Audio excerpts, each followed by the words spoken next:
Hello and welcome to the first warm day of spring in New Zealand. Today actually the weather's been beautiful, and rather than sit in the house I'm going to head down to a place called Opotiki, which is on the east coast, halfway up the North Island of New Zealand. Now the sky, as you can see above us, is crystal clear and there's only one or two little small clouds starting to form just as the sun loses some of its heat after lunchtime. Now it's currently 10 to 4.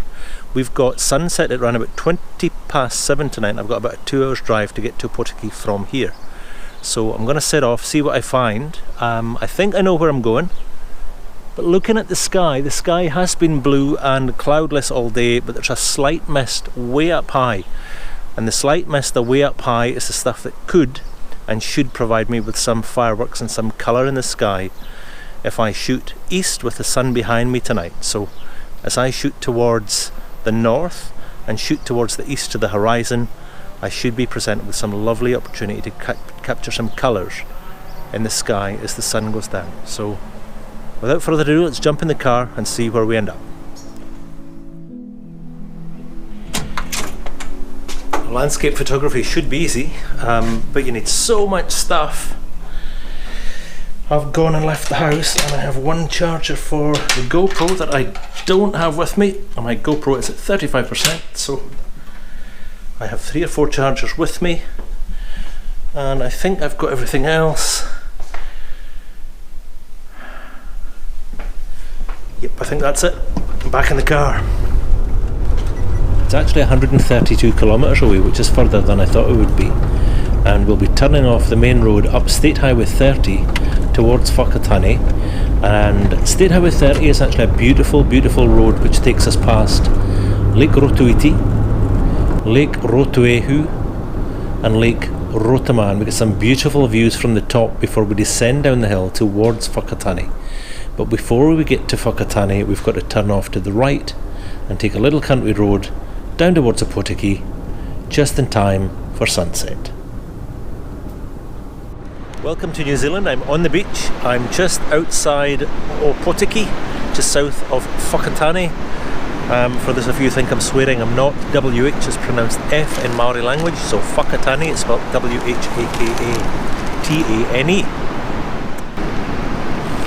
I did go into the chip shop and order some chups, as they say in New Zealand. Couldn't bring myself to ask for some fish too. Got here, the light isn't the best, I'm afraid.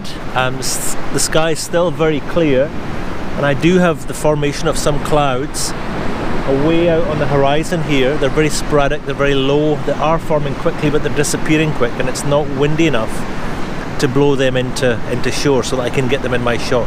These are the things that will catch the light as the sun goes down. They're probably about 20 minutes away from sundown. I'm going to have to set up and get my composition. And despite the light not being very good, there's lots and lots of waves here, and I think there's lots of airborne salt, which is causing quite a mist in and around the horizon line and the shoreline. But way behind me, I don't know if you can see this, way behind me in the distance, there's layer upon layer upon layer of mountains and hills, which are different degrees of density and clarity because of the salty air. So I'll maybe stick a longer lens on and a long exposure to try and smooth out all the waves. So there's too much water movement just to get away with a short shutter speed, so I might have to put on a 10-stop density filter to slow everything down so that I can easily stitch the images side by side. It's going to start getting chilly, so I'm going to get a jacket on, get the tripod out the car. I'm using new filters. I've got a set of new Sirui filters to try out. So I'll try a soft grad from the top, and I'll try a 10-stop ND Sirui filter, see how we get on. I previously used other filter systems, and this one was given to me to do a review of. Be interesting to see how sharp this is. I'm looking forward to it. Give me a couple of minutes and I'll get set up. Now I'm just going to set up here. So heading south, this is the first shot I'm going to take, and I just need to get everything out of my bag, but everything's wet here on the wet sand now. Just behind me, this tide is still coming in. There's a sandbar here which is preventing everything from getting soaking wet where I am, but as the tide's coming in, that's not going to be dry for very long. So I'm just going to put all the filters on here. There's quite a nice leading line into the shot, which is being caused by the dry sand and the wet sand, which is being pushed on by the incoming tide. So time's against me, I must set this up.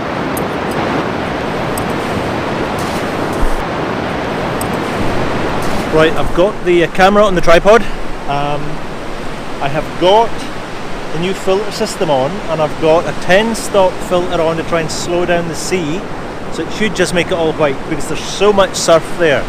I've also got a CPL, or a circular polarizer. It's an integral one to the system, and I've got that switched on to try and make as much contrast between the pink hues in the sky that's starting to form in the distance and the blue in the foreground, because the sky above me is still blue. Now it's a beautiful night, one person on the beach. I'm going to have to wait for them to move a little bit, and then I'll take maybe a 2-shot, 3-shot panel, see how I get on. Some beautiful light above me. The sun, as you can see, is setting behind me, but this is where the real delicate colours will be as the sun goes down over there. Fingers crossed. Right, I'm now set up. I've moved closer to the sea because the reflections in the wet sand were nicer down here, but with that means I've got less time. Now my exposure just now is 30 seconds at f11, 100 ISO, but time is against me because every exposure I take is going to be 30 seconds. And the sea is getting closer and closer. I did run a 15-second one which was a little bit under, but the light looks beautiful. It's really soft, it's really dramatic, and by slowing this, here comes waves, down so much. That's a beautiful image actually. Right, I'm going to concentrate just for a second and put this vlogging system down.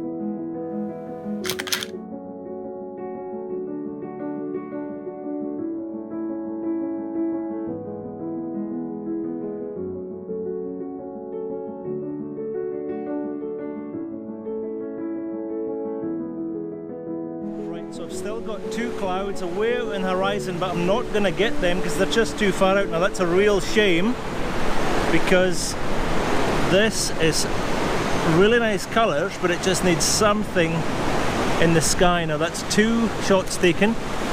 I'll try and keep going, because if I do 5 or 6 I might get them in. There's some lovely colours in the sky which you'll see behind me here. And they're really pastely, really nice, and the sea should be busy enough that it's all just white and washed out. It's really pretty being down here actually. Only people on the beach. There's 1 or 2, there's not many. It's pretty awesome. Welcome to New Zealand. Incredible.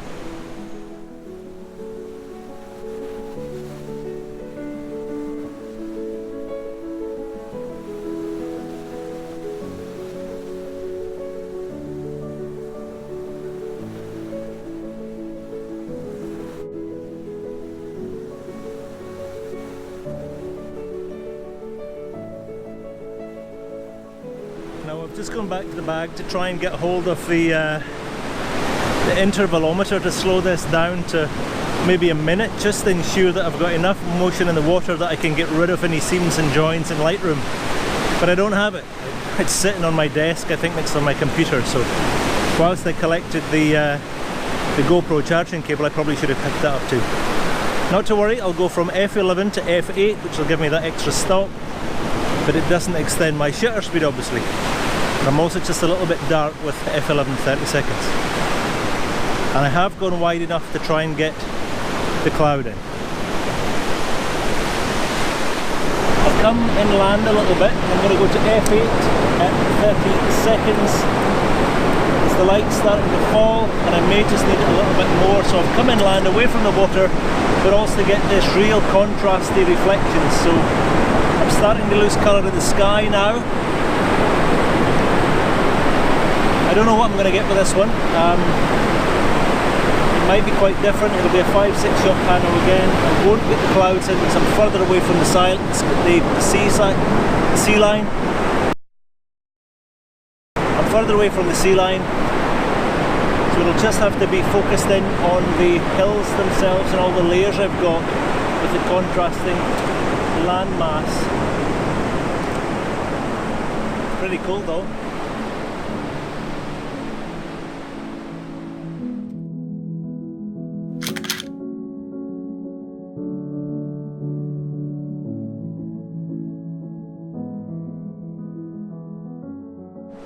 Now it's quite unusual that normally people would go to the west coast and try and take a sunrise, which is behind me. I've already lost the colours behind me with the sun having gone down behind the horizon, but most of the time with a sunset or a sunrise, sometimes you get the drama happening behind you. So we've got a real natural progression from orange, where the sun goes down, and this colour changes as we go round here to real subtle pinks and purples and blues. And out on the horizon to the east, which is opposite to where the sun has gone down, we've probably got the most intense colour on the horizon. So when you're taking sunsets, don't always go to the west coast and point into the sun, because sometimes behind you all the pastel colours and all the lovely stuff actually happens behind you. Right, I'm halfway through this other shot. 2 more shots to take, and I'll post this one as well.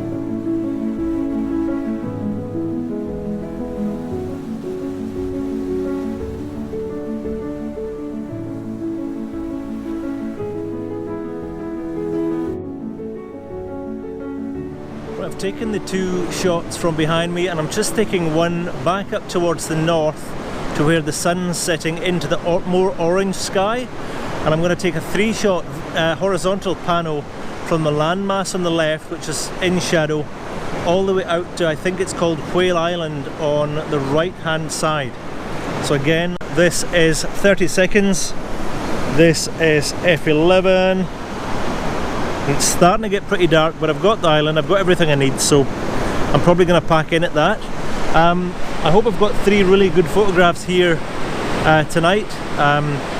They actually look a little bit soft, and I'm not quite sure if that's the salty air or if it's me having done something wrong with focus, etc. So I'm going to head back home and get these into the computer, into Lightroom, and see what we can do with them and get them up in this video if they're any good at all.